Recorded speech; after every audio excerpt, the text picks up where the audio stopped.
ओम नमो भगवते वासुदेवाय. श्रीमद भागवत महापुराण स्कंद पहिल्यातील अध्याय 8. परीक्षिताचे गर्भात रक्षण, कुंतीने केलेली भगवंताची स्तुती आणि युधिष्ठिराचा शोक. सूत पुढे म्हणाले की यानंतर पांडव श्रीकृष्णांच्या सह स्त्रियांना पुढे करून मेलेल्या स्वजनांना तिलांजली देण्यासाठी गंगा तीरावर गेले. तेथे त्या सर्वांनी मृत बंधूंना तिलांजली दिली आणि पुन्हा विलाप केला. त्यानंतर भगवंतांच्या चरणकमलांच्या धुळीने पवित्र झालेल्या गंगाजलात पुन्हा स्नान केले.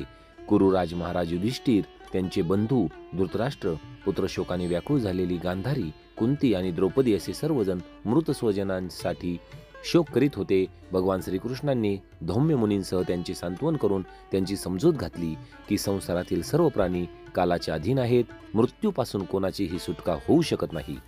अशा प्रकारे धूर्तबंधूंनी कपटाने हिसकावून घेतलेले राज्य भगवान श्रीकृष्णांनी अजातशत्रू युधिष्ठिर महाराजांना त्यांना देऊन टाकले. तसेच द्रौपदीच्या केश संभाराला स्पर्श केल्याने आयुष्य क्षीण झालेला दृष्टराजांचा वध करविला. त्याचप्रमाणे उत्तम सामग्री आणि पुरोहितांद्वारे युधिष्ठिराकडून 3 अश्वमेध यज्ञ करविले. याप्रमाणे 100 यज्ञ करणाऱ्या इंद्राच्या यशाप्रमाणे युधिष्ठिराचे पवित्र यश दश दिशात पसरविले. त्यानंतर भगवान श्रीकृष्णांनी तिथून जाण्याचा विचार केला. व्यासादी ब्राह्मणांचा सत्कार करून पांडवांचा निरोप घेतला. त्या सर्वांनीही भगवान श्रीकृष्णांचा मोठाच सत्कार केला. त्यानंतर श्रीकृष्ण सात्यकी आणि उद्धवासह द्वारकेला जाण्यासाठी म्हणून रथावर आरूढ झाले. त्याचवेळी त्यांनी पाहिले की भयाने विव्हळ झालेली उत्तरा समोरून पळत पळत येत आहे. उत्तरा म्हणाली, देवादिदेवा जगदीश्वरा, आपण महान योगी आहात. आपण माझे रक्षण करा. या लोकात मला अभय देणारा आपल्याशिवाय अन्य कोणीही नाही, कारण इथे तर प्रत्येक जण दुसऱ्याच्या मृत्यूलाच कारण होत आहे. हे प्रभू, आपण सर्व शक्तिमान आहात. तप्त असलेला हा लोखंडी बाण माझ्याकडेच वेगाने येत आहे. स्वामी, हा माझे खुशाल भस्म करो, परंतु याने माझ्या गर्भाला धक्का पोहोचवू नये. सूत म्हणाले, तिचे करुणावचन ऐकताच भक्तवत्सल भगवान समजून चुकले की अश्वत्थाम्याने पांडवांचा वंश नाहीसा करण्यासाठी ब्रह्मास्त्राचा प्रयोग केला आहे. हे मुनिश्रेष्ठ, जळत असलेले 5 बाण आपल्याकडेच येत असलेले पांडवांनी त्याच वेळी पाहिले, म्हणून त्यांनी ही आपापली अस्त्रे सज्ज केली. सर्व शक्तिमान भगवान श्रीकृष्णांनी आपल्या अनन्यप्रेमी भक्तांवर संकट आलेले पाहून आपले सुदर्शन चक्राने त्यांचे रक्षण केले. योगेश्वर श्रीकृष्ण सर्व प्राण्यांच्या हृदयात आत्मरूपाने विराजमान आहेत. पांडवांची वंश परंपरा चालू राहण्यासाठी त्यांनी आपल्या मायेने उत्तरेचा गर्भ आच्छादित केला. शौनका, जरी ब्रह्मास्त्र हे अमोघ आहे आणि त्याला प्रतिकार करण्याचा कोणताच उपाय नाही, तरी भगवान श्रीकृष्णांच्या तेजासमोर आल्यावर ते शांत झाले. हे आश्चर्य समजण्याचे काही कारण नाही, कारण भगवान श्रीकृष्ण तर सर्व आश्चर्यांचे निधान आहेत. ते स्वतः अजन्म असूनही आपल्या मायेच्या योगाने या विश्वाची उत्पत्ती, रक्षण आणि संहार करतात. जेव्हा ब्रह्मास्त्राच्या ज्वालातून मुक्त झालेल्या आपल्या पुत्र आणि द्रौपदीसह सती कुंतीने या प्रकारे स्तुती केली. कुंती म्हणाली, आपण सर्व जीवांचे बाहेर आणि आत राहत आहात, तरी सुद्धा आपण प्रकृतीच्या पलीकडील आदिपुरुष परमेश्वर असल्याने इंद्रिय आणि वृत्ती यांनी पाहिले जाऊ शकत नाहीत. मी आपणास नमस्कार करते. इंद्रियांद्वारा जे काही जाणले जाते त्याच्या तळाशी आपण विद्यमान असता, परंतु आपल्या मायेच्या पडद्याने झाकलेले असता. मी अज्ञानी स्त्री अविनाशी पुरुषोत्तम अशा आपणास कशी जाणू शकेल? नटाचा वेश धारण करणाऱ्यास प्रत्यक्ष पाहूनही मंदबुद्धीचे लोक ओळखू शकत नाहीत, तसेच आपण आम्हास ओळखू येत नाहीत. आपण शुद्ध हृदयाच्या विवेकी जीवनमुक्त परमहंसाच्या हृदयामध्ये आपली प्रेममय भक्ती अंकुरित करण्यासाठी अवतीर्ण झालेले आहात. मग माझ्यासारखी अल्पबुद्धी स्त्री आपल्याला कशी ओळखू शकेल? हे श्रीकृष्णा वासुदेवा, आपणास आमचा पुन्हा पुन्हा नमस्कार असो. ब्रह्मदेवाचे जन्मस्थान असलेल्या ज्यांच्या नाभीतून कमळ प्रगट झाले आहे, ज्यांनी सुंदर कमलांची माळ धारण केली आहे, ज्यांचे नेत्र कमलाप्रमाणे आहेत, ज्यांच्या चरणावर कमलाचे चिन्ह आहे, अशा तुम्हाला माझा वारंवार नमस्कार असो. हे ऋषिकेशा, दृष्टकंसाने कैद केलेल्या आणि पुष्कळ दिवस शोकग्रस्त असलेल्या देवकीचे आपण जसे रक्षण केलेत, त्याचप्रमाणे माझे आणि माझ्या पुत्रांचेही आपण वेळोवेळी संकटापासून रक्षण केलेत. आपण आमचे स्वामी आहात, सर्व शक्तिमान आहात. संकट निवारणाचे किती म्हणून प्रसंग सांगावेत.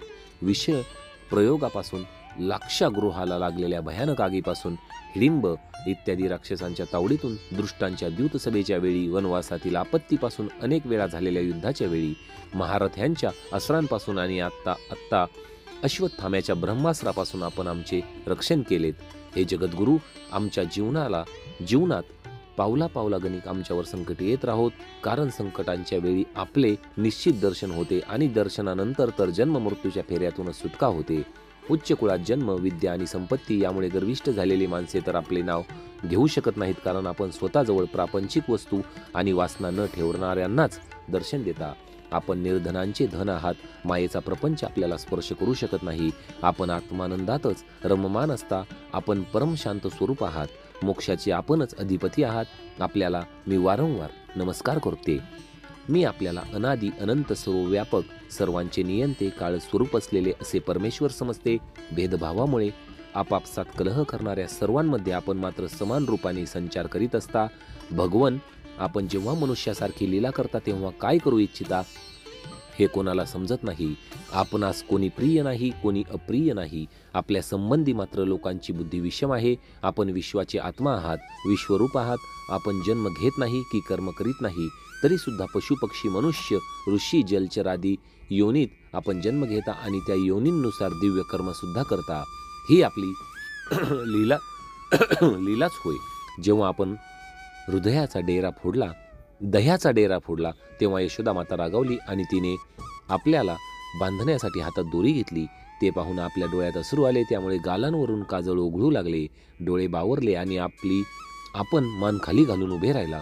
तेव्हाच्या आपल्या त्या लीला छबीची आठवण होऊन मी मोहित होऊन जाते. भयही ज्याला भीते त्याची काय ही अवस्था. आपण अजन्म असूनही जन्म घेतल्याचे कारण सांगताना काही महापुरुष असे म्हणतात की ज्याप्रमाणे मलय पर्वताची कीर्ती पसरवण्यासाठी तेथे चंदनाची झाडे प्रकट होतात, त्याचप्रमाणे आपला प्रिय भक्त पुण्यश्लोक राजा यदूची कीर्ती पसरवण्यासाठी आपण त्याच्या वंशामध्ये अवतार घेतला आहे. अन्य काही असे म्हणतात की वसुदेव देवकीने पूर्वजन्मामध्ये सुतपानी पृथ्वीच्या रूपाने आपल्याकडूनच हाच वर मागितला होता, म्हणून आपण अजन्म असूनही जगाचे कल्याण आणि दैत्यांचा नाश करण्यासाठी त्यांचे पुत्र झालात. दुसरे काही असे म्हणतात की समुद्रात बुडणाऱ्या जहाजाप्रमाणे दैत्यांच्या भारामुळे ही पृथ्वी अस्थिर पीडित झाली, तेव्हा ब्रह्मदेवाच्या प्रार्थनेने पृथ्वीचा भार हलका करण्यासाठी आपण प्रकट झालात. काही महापुरुष असे म्हणतात की जो लोक या संसारात अज्ञान, वासना आणि कर्मबंधनात जखडल्यामुळे पीडित झाले आहेत, त्यांनी श्रवण आणि स्मरण करण्यायोग्य लीला करण्याच्या विचाराने आपण अवतार धारण केलात. भक्तजन वारंवार आपल्या चरित्राचे श्रवण, गायन, कीर्तन आणि स्मरण करून आनंदित होतात. त्यांना आपल्या चरणकमलांचे तत्काळ दर्शन होते. त्यामुळे त्यांचा जन्म मृत्यूचा प्रवाह कायमचा थांबतो. भक्तांच्या इच्छा पुरविणाऱ्या हे प्रभू, आजच आपण आपल्या आश्रयाला आलेल्या आणि सोयरे असलेल्या आम्हाला सोडून जाणार काय? राजांच्या वधाचे पाप केलेल्या आम्हाला आपल्या चरणकमलांखेरीज अन्य कोणताही आश्रय नाही. जसे जीव नसेल तर इंद्रिय अशक्तिहीन होतात, त्याचप्रमाणे आपण पाहिले नाही तर यदुवंशी किंवा पांडव यांच्या नावारूपाला काय किंमत आहे? हे गदाधारी, आपल्या असामान्य पदचिन्हांनी युक्त अशी ही कुरुदेशाची भूमी आज जशी शोभायमान झाली आहे, तशी आपल्या निघून जाण्याने राहणार नाही. आपल्या दृष्टीच्या प्रभावानेच हा देश धन, धान्य आणि लता वृक्षांनी समृद्ध झाला आहे. ही वने, हे पर्वत, नद्या आणि समुद्रसुद्धा आपल्या दृष्टिक्षेपाने वृद्धिंगत होत आहेत. आपण विश्वाचे स्वामी, आत्मा आणि विश्वरूप आहात. यदुवंशी आणि पांडव यांच्याविषयी माझ्या मनात फारच ममता निर्माण झाली आहे. आपण माझे हे स्नेहपाश तोडून टाकावे. श्रीकृष्णा, ज्याप्रमाणे गंगेच्या धारा अखंडपणे समुद्राला मिळत राहतात, त्याचप्रमाणे माझी बुद्धी इकडे तिकडे सैरभैर न होता केवळ आपल्यावरच निरंतर प्रेम करीत राहो. हे श्रीकृष्णा, अर्जुनाच्या प्रिय सख्या यदुवंश शिरोमणे, आपण पृथ्वीला भारभूत झालेल्या राजवेशधारी दैत्यांना जाळण्यासाठी अग्निस्वरूप आहात. आपली शक्ती अनंत आहे. हे गोविंदा, आपला हा अवतार गायी, ब्राह्मण आणि देवता यांचे दुःख नाहीसे करण्यासाठी आहे. योगेश्वरा, चराचराचे गुरु भगवंता, मी आपणास नमस्कार करते. त्यावर पुढे सूत म्हणाले की अशा प्रकारे कुंतीने मोठ्या मधुर शब्दांनी भगवंतांच्या अधिकाधिक लीलांचे वर्णन केले.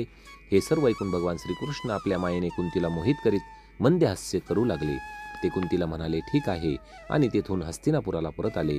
तेथे कुंती, सुभद्रा आदींचा निरोप घेऊन ते जेव्हा द्वारकेला जाऊ लागले, तेव्हा राजा युधिष्ठिराने त्यांना मोठ्या प्रेमाने थांबवून घेतले. आपले बांधव मारले गेल्याने राजा युधिष्ठिर अत्यंत शोकाकुल झाला होता. भगवंतांच्या लीलांचे मर्म जाणणारे व्यासांसारखे महर्षी आणि अद्भुत चरित्र दाखविणारे स्वतः भगवान श्रीकृष्ण यांनीही अनेक ऐतिहासिक घटना सांगून त्याला समजविण्याचा पुष्कळ प्रयत्न केला, परंतु त्याचे समाधान झाले नाही. तो शोक करीतच राहिला. शौनकादी ऋषींनो, धर्मपुत्र राजा युधिष्ठिर आपल्या स्वजनांच्या वधाचा विचार करून अविवेकयुक्त चित्तामुळे स्नेह आणि मोहवश होऊन म्हणू लागला, माझा दुरात्म्याच्या हृदयात दृढ झालेले अज्ञान तर पहा. कोल्हा कुत्र्यांचा आहार असलेल्या या शरीरासाठी मी अनेक औक्षहिनी सैन्याचा नाश केला. मी बालक, ब्राह्मण, सोयरे, मित्र, काका, बंधू आणि गुरुजनांशी द्रोह केला आहे. कोट्यावधी वर्षानंतरही माझी नरकातून सुटका होणार नाही. राजाने प्रजेचे पालन करण्यासाठी धर्मयुद्धामध्ये शत्रूंचा वध केला तर त्यास पाप लागत नाही. या शास्त्रवचनाने माझे मात्र समाधान होत नाही. स्त्रियांचे पती आणि बांधवांना मारल्यामुळे माझ्याकडून त्यांचा जो अपराध झाला आहे त्याचे परिमार्जन यज्ञ यागादी कर्मांनीही मी करू शकणार नाही.